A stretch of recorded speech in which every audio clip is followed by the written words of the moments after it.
And welcome to my kitchen. I'm Akshata and you are watching Akshata's recipes.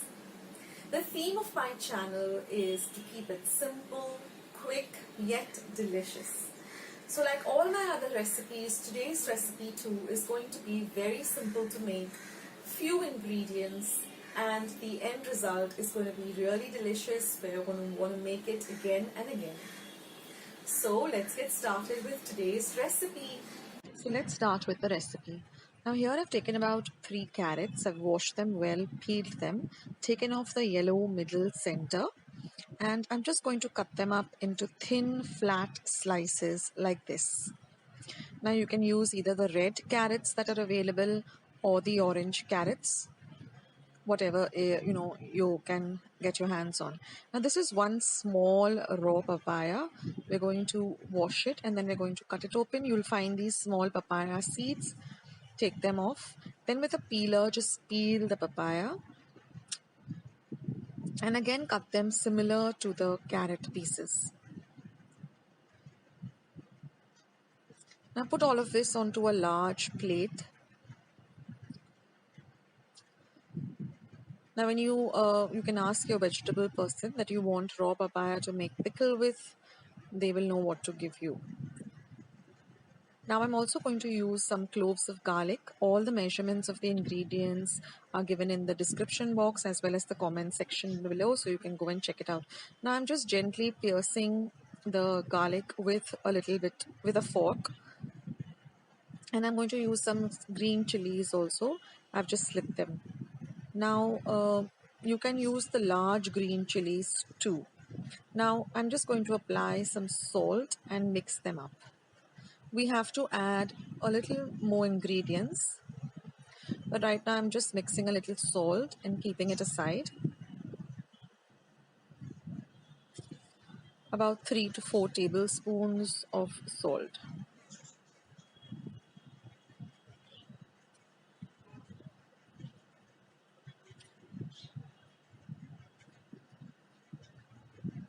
Now we are also going to be adding some ginger. Again, I've washed the ginger, peeled the ginger and cut it into thin slices. Now I'm going to add some haldi powder or turmeric powder to this vegetable mixture, and again I'm going to mix everything. And then we're going to sun dry this for at least 7 hours in some nice hot sun. You can cover this plate with a muslin cloth so that no dirt gets into it, and keep it in the sun for drying. You can keep it for one entire afternoon also when the sun is at its peak. So now after sun drying it for about 7 hours in the nice hot afternoon sun, this is what it looks like. Now I've taken about 1 3/4 cups of vinegar, but I'm going to take just about 1/4 cup of vinegar, and I'm going to soak these dates or khajur in them for some time, for at least half an hour. Now besides that, I'm going to use some sugar. This is some split mustard seed powder. Now you can also use the split mustard seed. Basically, you just ask your grocery store that you wanted to make pickle. This is red chili powder. Now I'm going to heat my saucepan. Now I'm going to add my vinegar, which is in total 1 3/4 cups. I'm also going to add the vinegar from my soaked dates.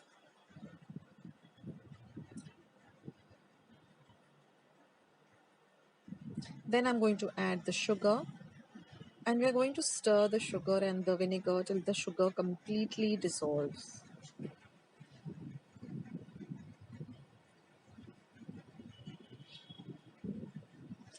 I got so many requests to show this East Indian wedding pickle that I said I have to do this.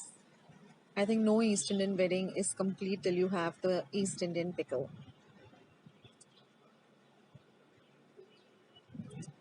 So stir the sugar in very well till it completely dissolves.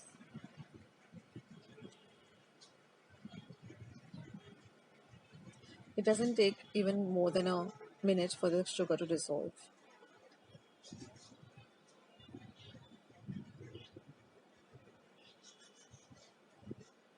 Now I'm going to add my mustard seed powder. Now keep your flame at the lowest, or you can even switch off your gas at this point. Add your red chili powder too. Now you can always taste the mixture once it's cooled down to room temperature and see whether you need to add a little more red chili powder. Now I've added the soaked dates or khajur. Now I've turned off my gas flame completely, and now I'm going to add all of my sun-dried vegetables.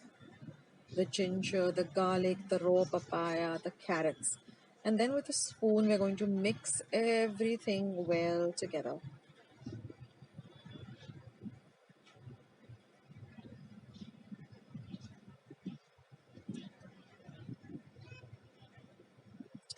So as you've seen, there's no oil involved in this pickle at all.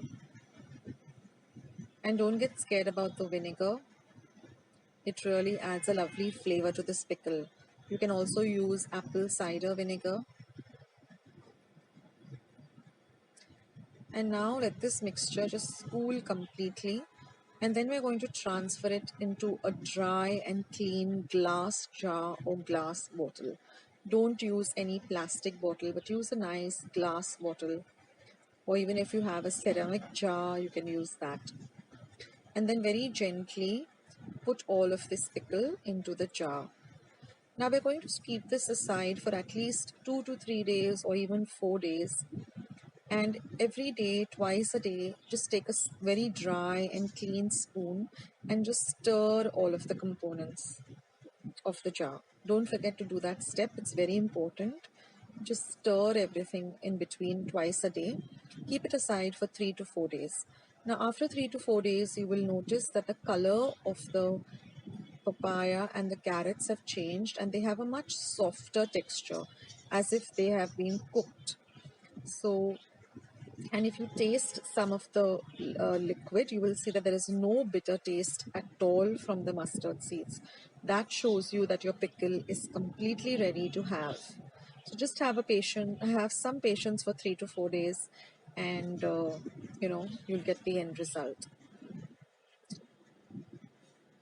So don't forget, friends, to stir every day, twice a day with a clean dry spoon. Even when you're serving the pickle, don't use a wet spoon. Always use a dry, clean spoon. So to all my friends who have requested this East Indian wedding pickle, I hope I've done justice to the recipe. Like all other recipes, every family has their own, ingredients and secret recipe. But this is one that I could get my hands on, and I think it is quite a traditional and authentic recipe. Do leave your comments in this comment section below. I would love to hear from you.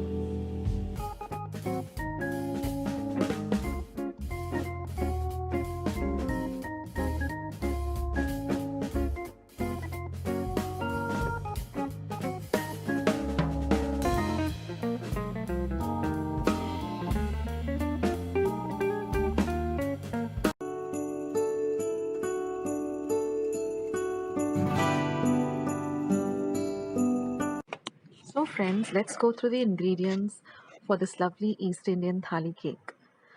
Now here I have taken 2 egg whites. We're only going to use the egg whites, not the yolks for this recipe. Here I have 100 grams of fine semolina or rava, 100 grams of powdered sugar, 100 grams of fresh grated coconut, 75 grams of butter, half a teaspoon of baking powder, and 1 teaspoon of rose essence. These are all the ingredients that we require. There's no maida, no flour, or anything used in this cake recipe. So let's get started with this lovely recipe. Now first, what I'm going to do is I'm going to line a thali or a round baking tray, which is of 2 inches thickness and 7 inches radius, with some butter paper or some baking paper. And I'm also going to preheat my oven at 180 degrees Celsius for 10 minutes. Now we're going to beat the egg whites for a whole minute till they become nice and stiff. So take your time with it, use an electric whisk and beat it till it's nice and thick and stiff. So your beaten eggs should look like this.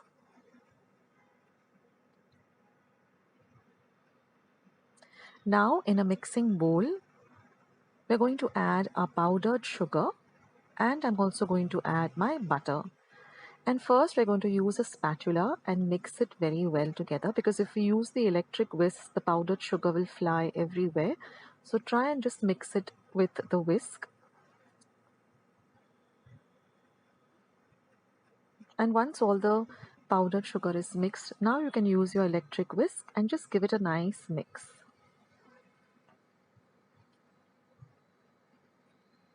Now we're going to scrape the sides and bring everything to the center. We're going to add half the quantity of the egg whites. Don't they look like clouds? They're so light and airy. And again, give it a mix.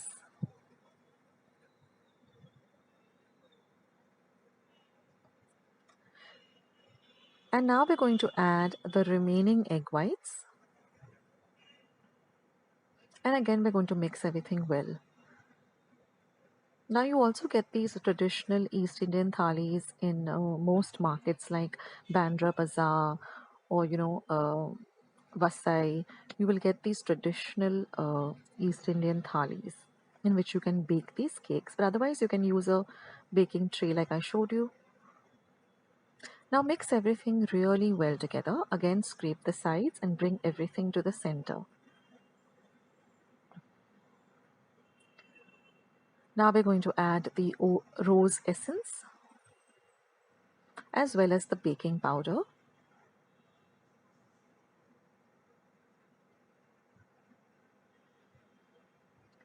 Now we're also going to add our semolina. Now if you don't get the fine semolina, just use the medium or the thick one and just grind it in your mixer till you get a very nice fine consistency. But generally this fine rava is available in the market. Again, give everything a nice mix with your spatula first, and then using your electric whisk, again give it a nice mix. So with the electric whisk, everything gets evenly, mixed together really nicely. And now we just have to add one more ingredient and our cake mixture is ready. Now we're going to add the freshly grated coconut and again mix it first with the spatula. And then we're going to give everything a nice final whisk with our electric whisk. So mix it till everything comes together really nicely, and then you'll get a nice thick batter or a thick mixture like this. We're just going to transfer this to our thali or our tray, which we have lined with baking paper.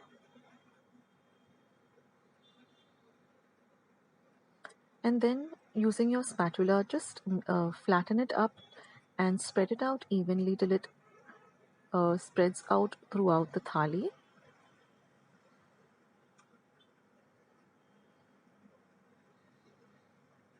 Yeah, just like this. And then we're going to bake this in the preheated oven at 180 degrees Celsius for 25 minutes, or till a knife inserted into the cake comes out nice and clean. So after waiting patiently for 25 minutes, our cake is all ready and it's nice and golden brown on the top. Let it cool for some time before we cut into it. Now to make it look pretty, I've just decorated it with some dry fruits. I've used cranberries, some cashew nuts, and some black kishmish.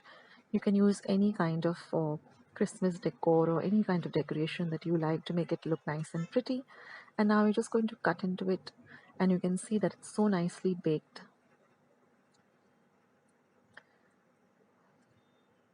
And now we're just going to dig into it. Enjoy.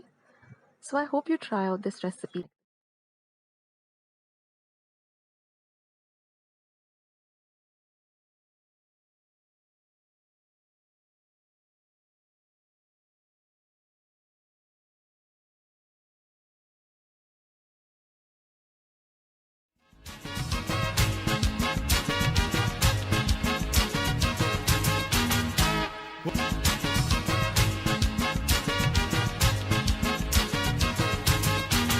So today, friends, we're going to make this East Indian delight called fugias. They're so soft and so light, and they go best with some chicken curry or mutton curry. Just dip them and enjoy them. They're so delicious that you can have them all by itself. So let's get started with today's video and today's recipe. Let us go through our ingredients. Now here I have about 250 grams or 1 3/4 cup of maida or all-purpose flour, 25 grams or an entire packet of dry yeast, 1 cup of warm water. This is 100 grams or 1/4 cup of udit dal flour, 1 egg, some salt to taste. We have about half a cup of sugar. Now what I'm going to do is I'm going to add just about half a teaspoon of sugar to the warm water. We're going to stir it in very well till all of the sugar dissolves in this water. Now your water has to be warm. It doesn't have to be hot. It doesn't have to be cold. It has to be just warm enough that you can dip your fingers in. Now we're going to add this entire packet or 25 grams of yeast, give it a light stir, and we're just going to keep it aside till it doubles in its size. Now I'm going to mix both the flours together, that is the maida and the udit flour, and I'm going to add a little bit of salt, and we're going to give everything a nice good mix.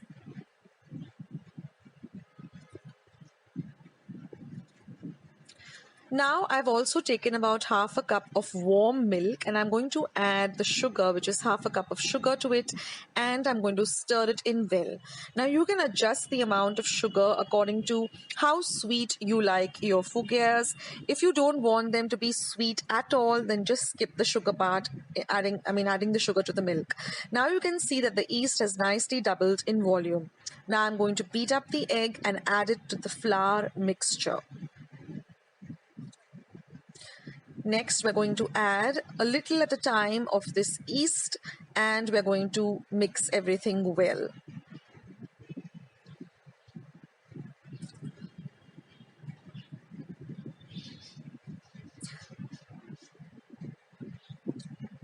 Now, in place of milk, you can also use coconut milk. It does give a lovely taste, but I'm using regular milk.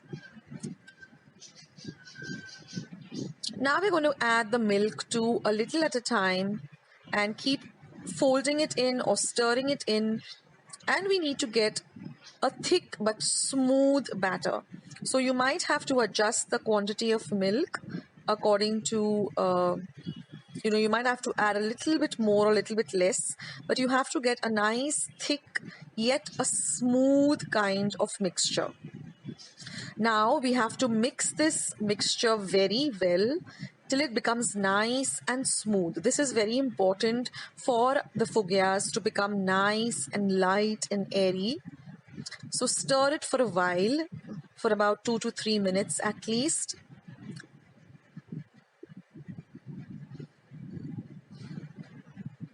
It doesn't have to be watery. We don't want a batter consistency, but we don't want a very dry and sticky consistency. When you're moving your spatula around, you should be easily able to move the spatula It should not be very, very thick. And now we're just going to cover up this mixture and let it sit aside for about 1 or maybe 1.5 hours to maximum 2 hours. Don't keep your mixture for more than that. And we're just going to let this double in size. Now my mixture took exactly 1 hour to nicely rise up and double in size. So now after waiting for 1 hour, you can see that it has nicely doubled up in size and it looks like this. It all depends upon the yeast, so your mixture should look like this. And now when you dip a spoon inside it, you should be easily able to lift it up. Now I've taken some oil for deep frying. I've taken some kitchen napkins for draining the excess oil, a slotted spoon, and also some water to dip my fingers in. Now we're going to test whether the mixture is ready. Also keep a kitchen cloth ready in your hand because you need to wipe your fingers every time. We're going to drop a little bit of this batter, and if the the ball just rises up immediately, that means your oil is all ready to deep fry. Now remember always to fry on a low to medium flame. Never let your oil be smoking hot. Never use a full flame when you're deep frying. It should always be low to medium.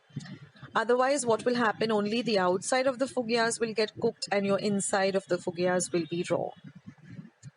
So now our oil is ready. Now the technique is very simple, friends. These fugias are also called balloon bread. You'll come to know in a little while when you see the technique.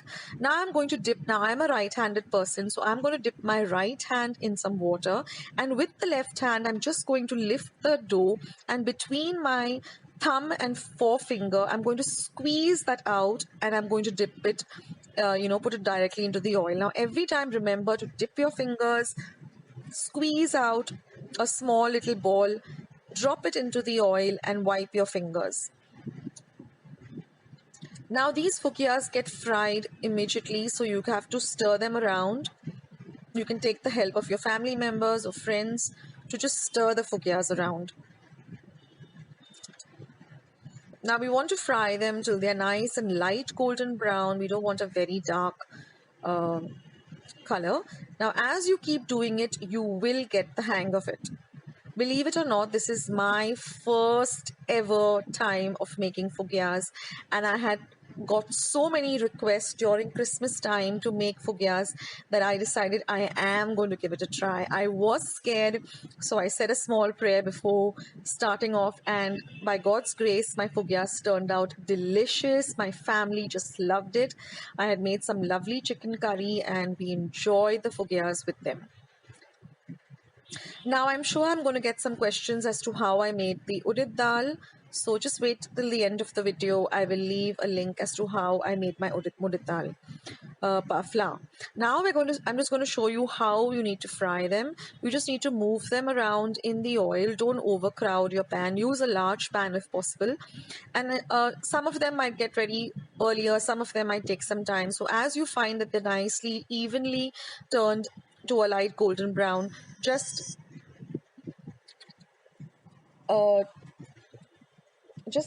take them and put them on your kitchen napkin. Yes, I was telling you about how to make the udid dal flour. Now you can try and get it in a supermarket, whether it's available. Some stores do have it. Otherwise, all you have to do is just take a regular udid dal and grind it in a dry mixer.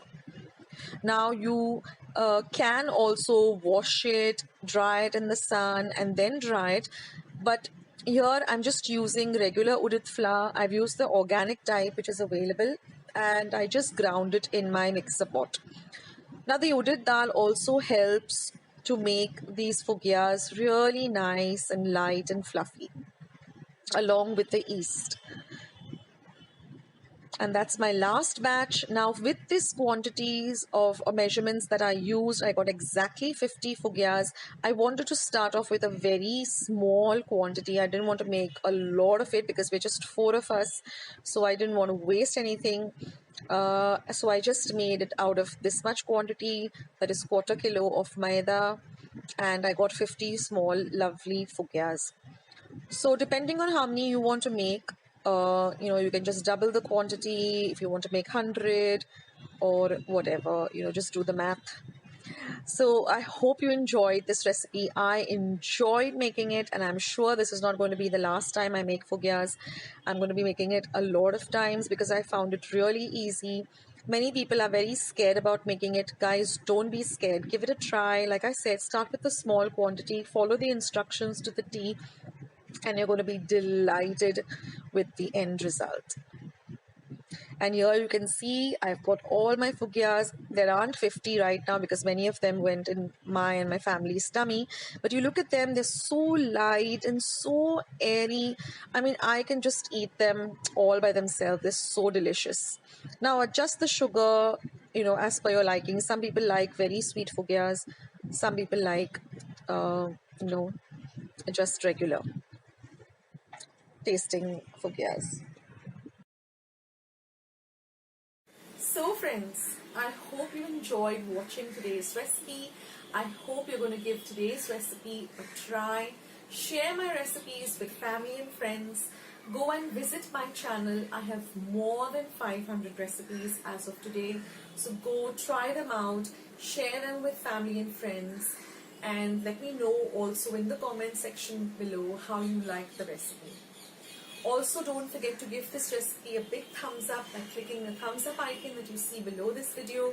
If you haven't joined Akshata's recipes yet, click the subscribe button that you see below this video and become a part of Akshata's recipes. And once you have subscribed, there's a little bell icon that will pop up.